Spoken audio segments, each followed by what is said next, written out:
হামজা দেওয়ান চৌধুরী, বাংলাদেশ ফুটবলের নতুন সূর্যোদয়। বাংলাদেশের পতাকা যখন বিদেশের মাটিতে উড়তে শুরু করে, তখন সেটা শুধু এক টুকরো কাপড় নয়, এটা হয়ে ওঠে গর্ব, আবেগ আর এক জাতির আত্মমর্যাদার প্রতীক। আজ সেই পতাকাকে আবার নতুন করে উঁচুতে তুলে ধরেছেন একজন, হামজা দেওয়ান চৌধুরী। ইংল্যান্ডের মাটিতে জন্ম, কিন্তু হৃদয়ে বাংলাদেশ। প্রিমিয়ার লিগে খেলে যাওয়া এই তরুণ তার শিকড়কে ভুলে যাননি।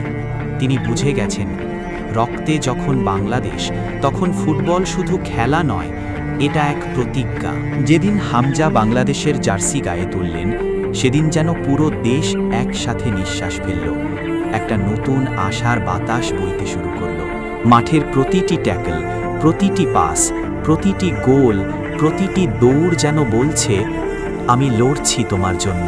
হামজা দেওয়ান চৌধুরী প্রমাণ করেছেন, বাংলাদেশের ছেলেরা হারিয়ে যায় না, তারা সময়ের অপেক্ষায় থাকে। একটা সুযোগ, একটা বিশ্বাস। আজকের বাংলাদেশ ফুটবল শুধু গোলের জন্য লড়ে না, লড়ে এক পরিচয়ের জন্য, এক গর্বের জন্য। আমরাও পারি। আর এই বিশ্বাসটাই জন্ম দিয়েছে এক নামের, হামজা দেওয়ান চৌধুরী। একজন খেলোয়াড় নন, একজন অনুপ্রেরণা, একটি যুগের সূচনা, একটি জাতির গর্ব।